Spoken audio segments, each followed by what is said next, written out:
Happy holidays and Merry Christmas. My name is Derek Coe. I'm a former Christian, and welcome to the Secular Monastic, where we explore all things related to religion and spirituality. No supernatural beliefs required. Now, I know that I promised the Nietzsche episode would be next, and that script is, I'm happy to report, about 98% written. But today, since today is Christmas Eve in the year of our Lord 2025, I wanted to get a quick holiday episode out discussing the topic of atheists celebrating Christmas. I do find that those who are raised secular and atheists really do not have as big of a hang up with celebrating Christmas as some of us who are former Christians. But if you do come from a Christian background like I do, the holiday can come with some spiritual baggage. And we're going to talk about a little bit of that today. And if this doesn't apply to you, amazing. Go enjoy the holidays, find your Christmas cheer, and, have at it. But for those of you who do have some spiritual baggage and some kind of hang-ups about Christmas because you were formerly religious, there are a few different varieties of this, and they're all very valid, right? So maybe you have experienced deep religious trauma, and, even hearing religious Christmas carols around Christmas time can trigger some not so pleasant memories for you. Even if you're not like actively seething about it every time you hear something on the radio, it might just trigger some things in you.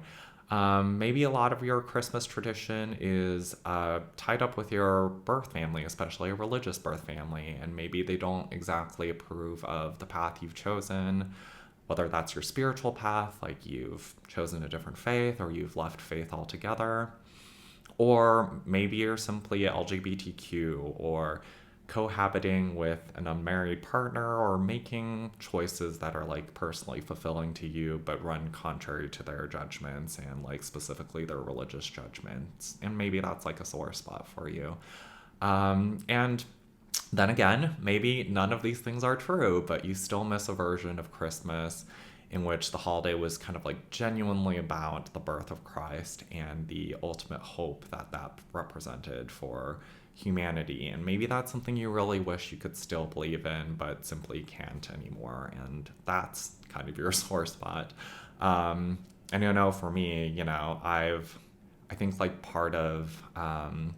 as part of the Seattle Men's Course's kind of holiday show last year, we sang I Heard the Bells, and if you know that Christmas song, you'll know I had this reaction. It just really, really brought up feelings of like, wishing I could still believe in peace on earth and goodwill to men, even in the midst of a world that is often not very peaceful and not very fair and not very just. I wished I could kind of like believe in that meaning of Christmas and like, the ultimate peace that all people can find. But I'm also here to say, whatever hangups you have about Christmas, and whatever you like long for, whatever you miss, and whatever sore spots you have, I'm here to say, first of all, that your feelings are valid, of course. And then I am also going to make the case that those traumas, those hangups, they're worth processing and healing yourself from so that you can still celebrate the holidays and find your Christmas cheer. And funnily enough, the best illustration of how to do so, in my opinion, is done by a children's show. I'm talking about, of course, the hit Apple TV series Shape Island. If you are unaware, the show follows the adventures of three shapes, triangle, square, and circle, who are best friends and, living on their own island. And also, yes, they are technically a pyramid, a cube, and a sphere. But we're going to look past that here and move on. I love this show. And in particular, I love their holiday special, which they released about a year ago, titled The Winter Blues. And just for those who want to pause the video and watch the episode for themselves first, I will be summarizing the episode here, and there will be spoilers ahead, so you have been warned. The episode starts off talking about how Square finds something to love about every season, except winter. He loves the flowers in the spring. He loves being by the beach in the summer and jumping into a pile of leaves in autumn, but he always gets blues during the cold, dark season of winter.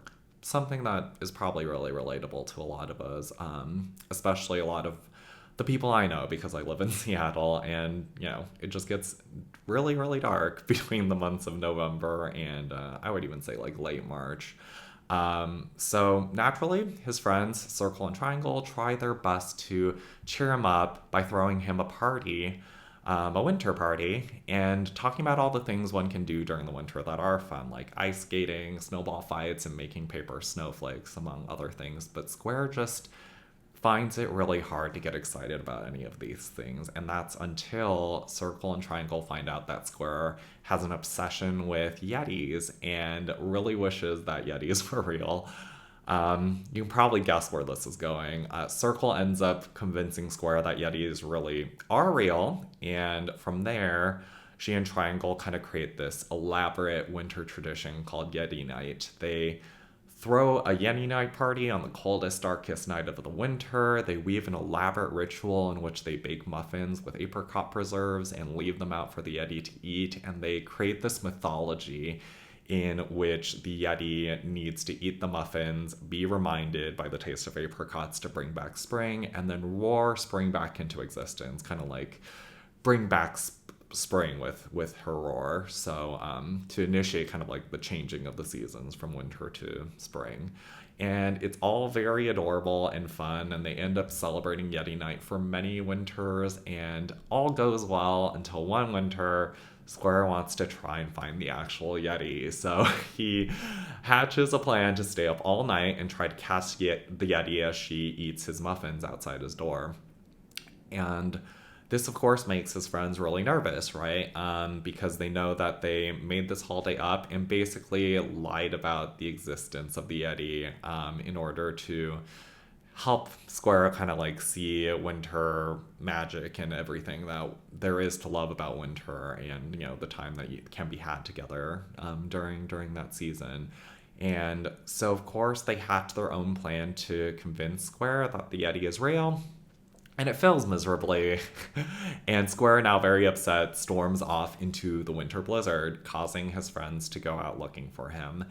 Now, because it is a children's show and the characters kind of have to have their cake and eat it too, while they're out looking for Square, they do stumble across a real Yeti, and eventually Square kind of stumbles across the Yeti too and feeds it an apricot muffin.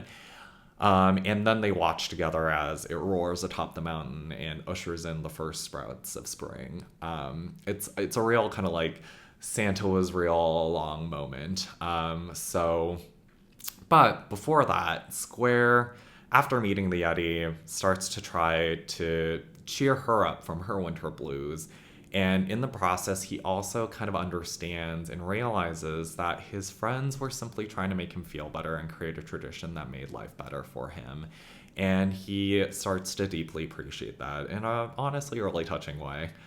And it's a lesson I think all of us can take to heart during the holidays. Yes, our winter holidays, our holidays in general, may be rooted in beliefs and traditions and history that we no longer believe in or we find problematic, but it is just good for us to have social traditions and celebrations where we show our love to those close to our hearts and take a moment to check in on and be there for friends who are feeling down for whatever reason, or down on their luck for whatever reason, and honestly even strangers who are who are kind of like suffering, taking a little moment to think about them. And at the end of the day, life is just hard. And historically, the frigid and dark months of winter, culminating in the winter solstice, were especially hard. Whatever celebrations have been held around that time of year have, at the end of the day, been about creating some cheer and lifting spirits and being community with others.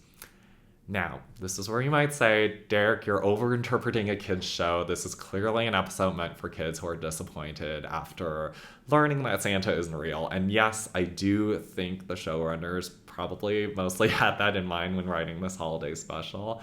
But I also think it's inherently kind of limiting and narrow to say that that's the only thing it is about and that's the only thing that it can be about. To me, like, the Yeti can really represent any beliefs that we might have that made the Christmas season special and made the holiday season special that we just like don't really hold anymore, or don't really hold in the same way. And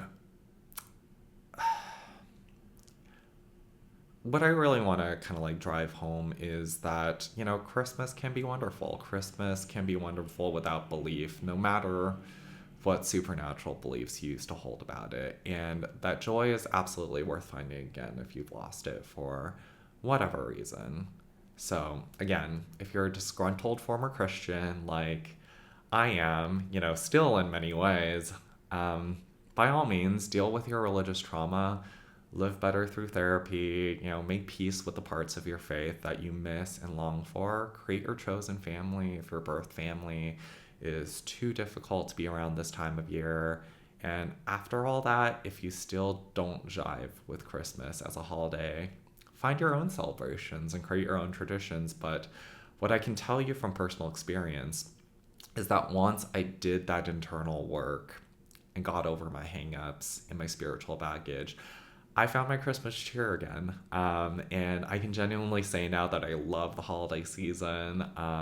And I host a Christmas Eve gathering every year for friends of mine who don't have, you know, other plans or aren't heading home for the holidays for any reason. And we eat, we drink, we listen to our Christmas playlist. We wear our ugly Christmas sweaters, and we just have an incredibly merry time spending the night with each other. And again, nobody needs to like the aesthetics or tradition or foods or music of Christmas. And if that's you, that's totally valid. But if the only thing keeping you from experiencing the full spirit of Christmas and the full spirit of the holiday season is a hang up about beliefs you used to have, I promise that there is so much joy you can find on the other side of that. And if a little shape in a children's show on Apple TV could beat his winter blues, so can you. And I believe in you. You've got this. That will be all for today. Happy holidays. Merry Christmas. Make sure you spend time with your loved ones and, you know, just really cherish your time together over the next couple days. And, oh, before I go, because I know the microphone's blocking a little bit, wanted to show off my ugly Christmas sweater of my own a little bit. Bonus points to you if you get the reference. It is, yes, it is Drake from the Hotline Bling video, his music video where he dances. It was, if you're too young, you know, if you're like young Gen Z, it was a bit of a cultural moment several years ago. So have a good holiday season. Merry Christmas. Till next time. Bye.